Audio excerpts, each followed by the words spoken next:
السلام علیکم ورحمۃ اللہ وبرکاتہ۔ معاف کیجیے گا، کچھ نیٹ ورک کی پریشانی کی وجہ سے کٹ گیا تھا۔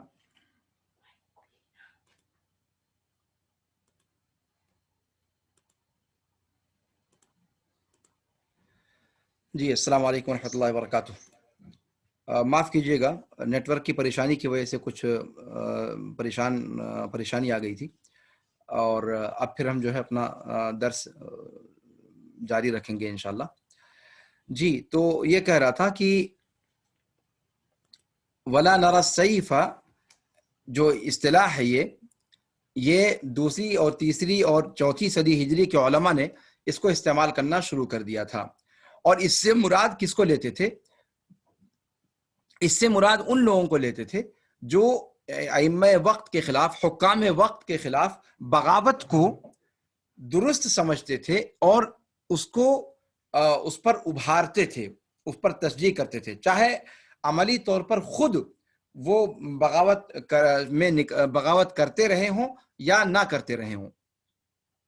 جی تو ان کو کہا جاتا ہے کہ فلان یرى السیف، فلان یرى السیف، یعنی وہ بغاوت کو درست سمجھتے ہیں۔ ائمہ عظام نے، بہت سارے ائمہ نے رواد کی ایک جماعت کو اسی بات کو لے کر کے ان کو ضعیف قرار دیا ہے کہ وہ بغاوت کے قائل تھے اور عقیدے کے باب میں وہ باغیانہ رجحان رکھتے تھے، جیسا کہ امام احمد بن حنبل رحمہ اللہ نے بہت سارے روات کے بارے میں اس بات کو ذکر کیا ہے، اور اس چیز سے تحذیر ان کے ہاں ملتی ہے۔ ایسے سفیان کے بارے میں آتا ہے، ایسے ہی وکی کے بارے میں آتا ہے، اور بہت سارے ائمہ کے بارے میں آتا ہے کہ وہ انہوں نے اس چیز کو باقاعدہ قدغن کے طور پر راویوں کی سوانح میں ذکر کیا ہے۔ لا نرى السیف کے اندر دو جماعتیں مراد ہو سکتی ہیں، جیسا کہ میں نے اشارہ کیا۔ پہلی جماعت وہ جو حاکم وقت کے خلاف باقاعدہ بغاوت کو درست سمجھتے ہیں، چاہے عملی طور پر باغی بن کر کے وہ نکلے ہوں، سڑک پر آ گئے ہوں، روڈ پر آ گئے ہوں، شارے پر آ گئے ہوں، یا نہ آئے ہوں، اپنی زبان سے، اپنے ہاتھ سے، اپنے قلم سے انہوں نے باغیانہ افکار کا اظہار کیا ہو یا نہ کیا ہو، لیکن یہ کہ عقیدتاً ان کے یہاں وہ چیز موجود رہی ہے کہ اس چیز کو وہ درست سمجھتے رہے ہیں، وہ بھی اس کے اندر داخل ہے۔ اور دوسرا وہ گروہ جو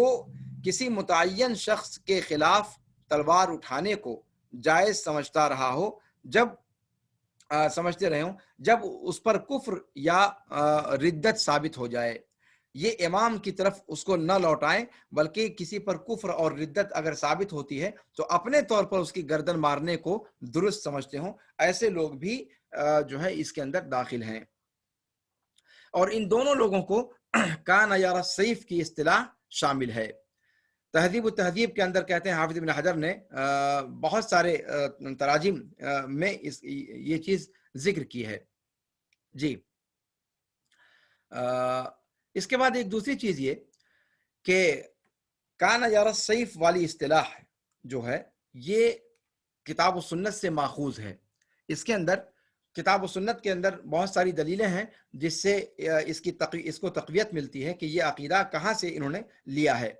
اللہ رب العالمین سورہ توبہ کے اندر فرماتا ہے آیت نمبر 11 میں کہ فَإِن تَابُوا وَأَقَامُوا الصَّلَاةَ وَآتَوُا الزَّكَاةَ فَخَلُّوا سَبِيلَهُمْ، اور اللہ نے فرمایا فَإِن تَابُوا وَأَقَامُوا الصَّلَاةَ وَآتَوُا الزَّكَاةَ فَإِخْوَانُكُمْ فِي الدِّينِ۔ اسی طرح اللہ رب العالمین نے سورہ نساء آیت نمبر 92 میں فرمایا وَمَا كَانَ لِمُؤْمِنٍ أَن يَقْتُلَ مُؤْمِنًا إِلَّا خَطَأً، یعنی کسی مومن کے لیے روا ہی نہیں ہے کہ وہ جرأت کرے کہ کسی مسلمان کا، کسی مومن کا وہ خون ناحق بہائے، مگر غلطی کے طور پر، مگر غلطی سے۔ جی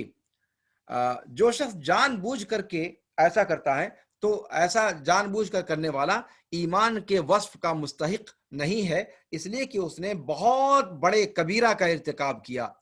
اللہ رب العالمین بعد میں فرماتا ہے وَمَن يَقْتُلْ مُؤْمِنًا مُتَعَمِّدًا فَجَزَاؤُهُ جَهَنَّمُ خَالِدًا فِيهَا، اسی طریقے سے اللہ رب العالمین نے فرمایا وَإِن طَائِفَتَانِ مِنَ الْمُؤْمِنِينَ اقْتَتَلُوا فَأَصْلِحُوا بَيْنَهُمَا فَإِن بَغَتْ إِحْدَاهُمَا عَلَى الْأُخْرَى فَقَاتِلُوا الَّتِي تَبْغِي حَتَّى تَفِيءَ إِلَى أَمْرِ اللَّهِ.